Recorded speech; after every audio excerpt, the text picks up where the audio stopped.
Pemegang korporat Bitcoin terbesar di dunia kini menanggung kerugian di atas kertas sekitar 13 miliar dolar dan baru saja membeli lagi. Strategi, dahulu dikenal sebagai MicroStrategy, membeli Bitcoin minggu keempat berturut-turut meski harga jatuh di bawah 60.000 dolar. Pembelian terakhirnya pada 22 Juni berjumlah 520 koin. Di atas kertas, posisinya kini bernilai sekitar 13 miliar dolar lebih rendah dari yang ia bayar.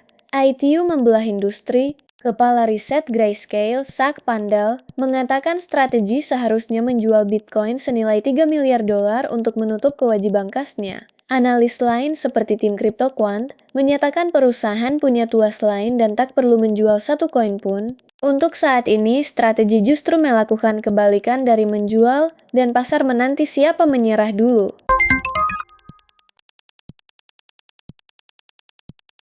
Perangkat lunak yang dipercaya orang untuk membuat dompet kripto mereka ternyata justru yang dipakai untuk mengurasnya. Dalam 3 hari, penyerang mencuri sekitar 2.400.000 dolar dalam ADA, token milik Cardano, dari 374 dompet berbeda. Pencurian itu dilajak ke celah pada perangkat lunak pembuat dompet buatan proyek bernama SecondFi. Karena kelemahannya ada pada cara dompet itu dibuat, para korban nyaris tak punya peringatan sebelum dana mereka raib.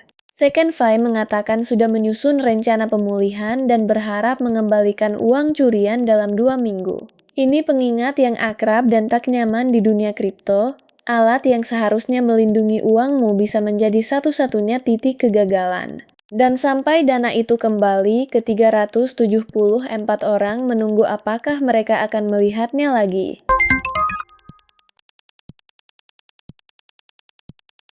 Eropa baru saja memberi harga untuk melanggar aturan kriptonya dan harganya mahal. Sebuah regulator perbankan Eropa mengusulkan denda yang bisa mengambil hingga 12,5% dari seluruh pendapatan tahunan penerbit kripto yang tak patuh. Rencana itu datang dari otoritas perbankan Eropa dan menyasar para penerbit stablecoin dan token besar yang disebut signifikan di blok itu. Ini muncul tepat saat undang-undang kripto andalan Uni Eropa, dikenal sebagai MiCA, memasuki tahap penegakan penuh.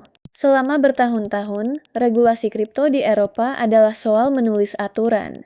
Ini memberi mereka taring finansial yang nyata. Denda sebesar 1/8 pendapatan tahunan adalah angka yang membuat penerbit terbesar pun harus memperhatikan. Kerangka ini masih usulan, tetapi menunjukkan betapa seriusnya Eropa. Subscribe sekarang!